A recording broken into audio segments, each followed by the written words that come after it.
question for you. How many of you here, and now if you don't want to answer this question, you can keep your hands down, because I understand. How many of you think that the New Testament, as a majority of the books, were originally written in Greek? Either nobody or nobody wants to raise their hand. Okay, we do have one, two, there's a few, three. Oh, used to. Okay. How many of us used to think that the New Testament was written? Virtually everybody. How many of you think that the majority of the New Testament was originally written in Aramaic? Okay, maybe 10%. How many think it was in Hebrew? Okay, probably about 50%. Why? Why do you believe that? Is that wishful thinking? Do you have evidence of that? If you were getting into discussion with somebody, could you defend your belief that the majority of the New Testament was originally written in Hebrew? How many of you could? 10, 12. Okay, a few of you. That's good. What I want to do is present to you some material, just the tip of the iceberg here, on the Semitic origins of the New Testament. And I say Semitic because there are some that could have been written in Aramaic, but I personally believe that the majority of them were originally written in Hebrew for several reasons, and I'm going to present that material here. An overview of what we're going to be going through. Archaeological evidence. What have we discovered over the last 100 years? Biblical archaeology is only about 100 years old. It's a fairly recent form of archaeology. Actually, archaeology as a whole is fairly recent. It used to be you just found something neat and threw it away. You didn't care.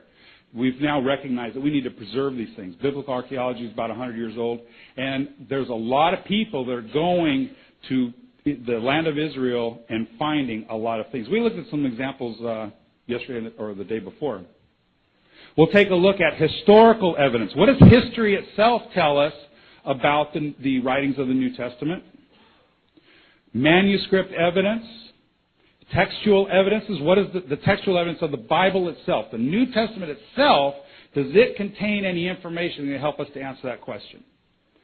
And then lastly, the cultural evidence. Let's start with archaeological evidence. This here is a coin minted in Israel around the time of Yeshua. Can anybody read that? It's kind of hard to read, but anybody recognize the letters there? It's Yod, Resh, Vav, Shin, Lamed, Mem. Yerushalayim. Right, that's very good. That script is in what I call the late Hebrew script or Aramaic square script. It's Aramaic letters. We talked a lot about that before. It is a coin minted around the time of Yeshua, which is around, we'll say, 30 A.D. And what language is it written in? Hebrew. Not Greek. Hebrew. So we have a small amount of evidence of that. Here's another coin that was minted around the same time. I used this picture in another slide in another presentation. You have the Shin, the Mem, and the Ayin. What's that spell? Shema. Very good. Now, interestingly, this one is not written in the Aramaic or in the late Hebrew Aramaic script, but it's written in the Paleolithic or Paleo-Hebrew. It's the older form. This is really the Hebrew alphabet here. The Yerushalayim is written in Aramaic script, but this one's written in the ancient Hebrew pictographic script. All of the coins minted in Israel during the time of Yeshua were all in Hebrew that were minted by the Jews.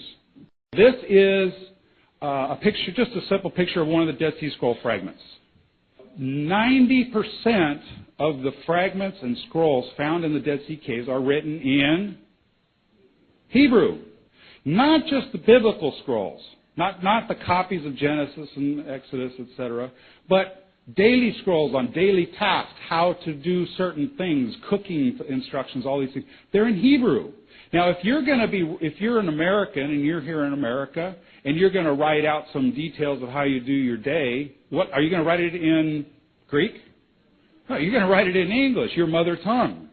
And that's what they did at the Dead Sea. They were written in Hebrew. Now, there are 5% that are written in Aramaic and 5% that are written in Greek.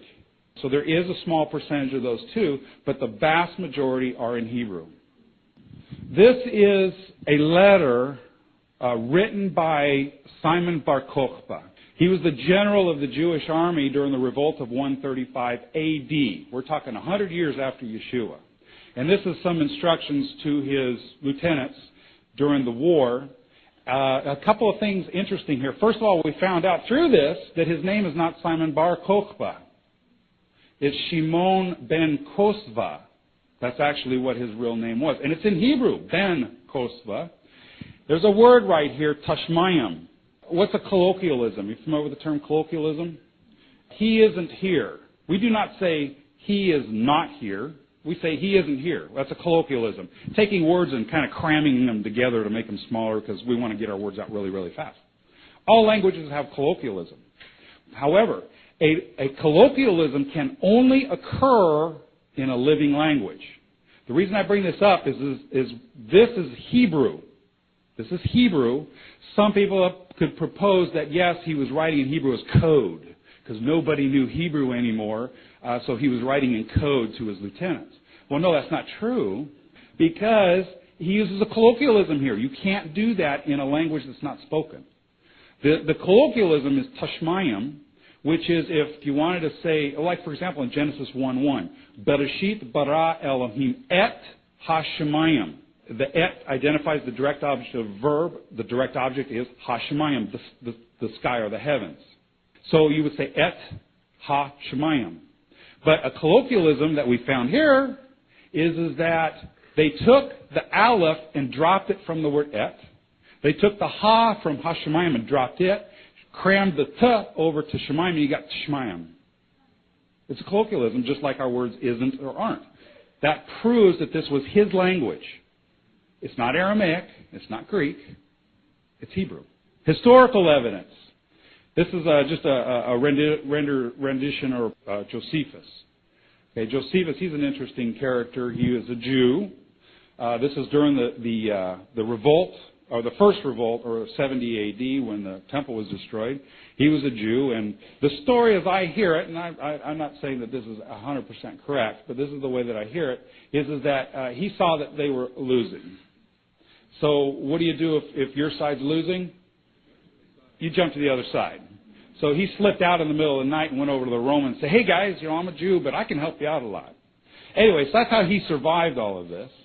And he wrote down a lot of history about the Jewish people. Here's one of the quotes from his writings. I have also taken a great deal of pains to obtain the learning of the Greeks and understanding the elements of the Greek language.